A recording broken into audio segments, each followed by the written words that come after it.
미주노래 팔란티어 정밀 분석. 여러분, 이 영상은 두 편에 걸쳐서 제작이 됩니다. 설날 특집으로 오늘 1편, 그다음 내일 2편. 너무 또 영상이 길어지면 안 되니까 두 편에 걸쳐서 제작이 되고요. 먼저 미주노래 테슬라 차트 분석 영상 살아났습니다. 자, 보시다시피 3천에 넘지 않으면 제가 그만할랍니다. 멤버십으로 뺄랍니다. 그랬더니 현재 3,414회, 영상 한 편에 23명의 구독자, 조회수가 무려 26%나 증가했습니다. 감사합니다. 진작 좀 이러지.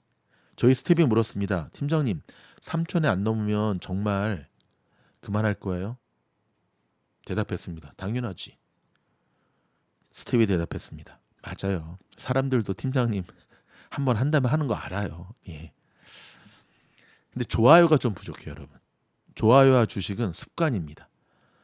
영상이 좋지 않으면 안 들으면 되지. 근데 듣고도 좋아요를 안 누른다. 습관이 안 돼서요. 습관. 좋아요 꾹. 자, 2년 전에 현대하고 정계선 회장이죠. 팔란티어하고 계약을 맺었습니다. 그래서 이 계약 맺은 건에 대한 거를 백그라운드로 보면서 오늘은 그냥 편안하게 들으시면 됩니다. 특별히 오늘 제가 집중적으로 분석할 부분은 이번에 지금 팔란티어가 실적 발표하고 급등했잖아요. 저희 설렁탕 대회에서도 팔란티어 종목한 선수들이 지금 상위권 1, 2, 3위를 다 휩쓸었는데 뒷이야기, 쉽게 말해서 실적 발표하고 컨퍼런스 콜 이후에 흘러나오는 고급 정보들이 좀 있어서 제가 그걸 좀 긁어 모았거든요. 그 부분을 오늘 먼저 좀 다루고 내일은 이거 조금 더 다룬 다음에 팔란티어의 차트 분석을 정밀하게 또 한번 해드리도록 하겠습니다. 자, 먼저 이번 팔란티어의 실적이 얼마만큼 좋았길래 이렇게 대박이 났느냐? 5분기 연속 흑자를 달성했습니다. 그리고 그동안 정부 인컴, 정부 계약에만 의존하던 팔란티어가 비로소 민간 부분의 계약이 크게 성장하는 모습을 보여준 것이 이번에 폭발적 성장. 자, 월가에서는 한 2023년 회계연도 4분기 매출을 어느 정도 좀 예상을 했잖아요. 그렇죠? 근데 막상 뚜껑을 열어보니까 월가가 예상한 것을 완전히 뛰어넘는 서프라이즈의 모습을 보여주었던 겁니다. 자, 시가총액이 팔란티어가 364억 달러거든요. 23년에 생성형 AI, 요즘 최대 화두죠. 생성형 AI에 대한 호평 속에 167%가 급등했습니다. 작년 1년 동안. 이 당시에 나스닥이 53% 급등했으니까 무려 3배나 더 지수를 앞지른 거죠. 그렇죠? 근데 여러분, 작년 말에 근데 기억하십니까? 내일 제가 좀 더 디테일하게 그 차트를 보면서 보여드리겠지만 미 육군과의 계약이 굉장히 악재로 작용했었어요. 계약 연장이 안 된다라는 소식들이 들리면서 팔란티어 주식이 급락하기 시작했고 이 썩어먹을 팔란티어 내부자들도 그때 막 팔아제끼기 시작했죠. 작년 한 11월 23일 정도였나 그랬을 거예요. 아마. 이것도 내일 제가 좀 더 디테일하게 다뤄드리도록 하겠습니다. 그래서 이제 그 당시에 팔란티어가 11.6% 정도 하락한 상태였거든요. 미 연방 정부와의 계약에 대한 문제점이 불거지자 팔란티어는 상업적 부분, 이 민간 부분에 대한 투자를 더 과감히 하기 시작합니다. 자, 지난 분기에도 전체 매출의 절반 이상이 여전히 정부 계약에서 발생했지만 이 상업적 부분 매출이 전년 동기 대비 70%나 급증하는 놀라운 모습을 보여주었고요. 이 70% 급증이 이번 실적 발표의 핵심이었던 거죠. 자, 지난해 팔란티어는 AI 발전에 대응하면서 고객들이 거대 언어 모델, 이걸 이제 팔란티어에서 LLM이라 그러거든요. 이거와 함께 기존의 머신러닝 기술을 사용하도록 권하는 팔란티어의 AI 플랫폼을 출시했습니다. 일명 AIP라 그래요. AI 이제 팔란티어의 약자에서 AIP. 근데 이게 이제 대박을 치게 되죠. 자, 팔란티어는 LLM이 장착된 팔란티어 AIP 사용 고객 수가 22년에 100개 미만에서 100개사 미만이에요. 23년에 무려 놀라지 마십시오. 600개사 가까이 늘어났다고 밝혔습니다. 600%죠. 고객의 압도적인 양의 데이터를 실행 가능한 방식으로 이해할 수 있도록 돕는데 팔란티오 AIP는 이런 과정에서 힘을 보태기 시작했고요. 올해에도 고객 기반 확장과 매출 증대에 일조할 것으로 기대하고 있습니다. 자, 여러분 지금 화면에 보고 계신 여상미 현대하고 이야기잖아요. 근데 여기 정기선 회장이 어떤 이야기를 하냐면 영어 잘하대요.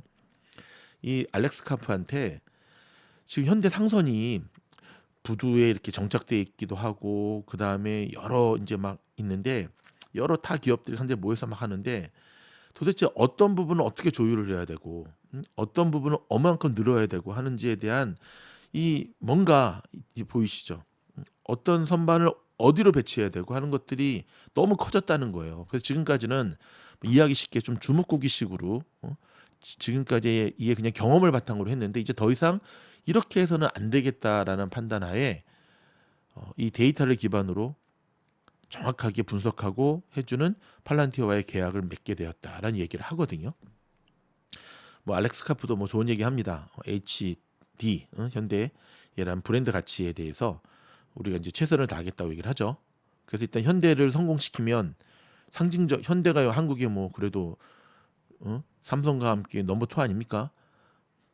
그걸 노리는 거죠. 현대 고객을 굉장히 만족시키면서 깜짝 놀라게 만들면 어떤 일이 벌어진다? 그렇죠. 한국의 다른 대기업들과의 계약도 이어지는 거죠. 근데 현대뿐만 아니라 전에 한화하고도 이 계약이 맺어졌던 걸로 제가 기억이 되거든요. 자, 4분기 미국의 이러한 상업용 시장에서의 매출이 전년 동기 대비 70% 증가한 1억 3,100만 달러를 기록한 점이 회사 안팎과 월가의 관심을 끌기 시작했습니다. 이번 실적 분기에서 1년 전에 12%와 3분기에 23% 증가율에서 크게 높아졌기 때문인데요. 자, 23년 미국 내 상업적 고객 수는 221개사로 22년에 불과 1년 전에는 143개. 이 말 왜 이래? 143개사에서 전년 대비 55% 증가한 것 또한 긍정적으로 평가가 되었습니다. 미국 밖을 포함하는 4분기 상업적 부문의 총 매출은 2억 8,400만 달러로 전년 동기 대비 32%가 늘기 시작했고요. 월가의 예상치인 2억 7,100만 달러를 상회했습니다.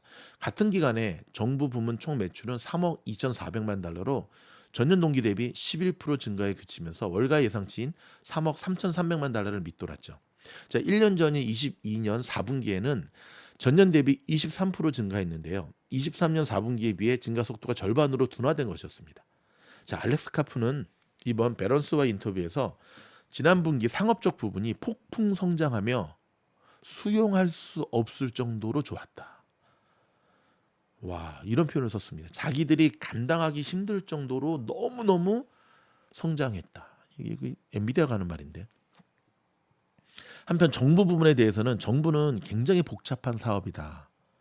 중동의 불안, 우크라이나 전쟁, 미국과 중국의 갈등 관계 등 현재의 지정학적인 상황이 장기적으로는 팔란티어에 도움이 될 것이다 라고 말했습니다.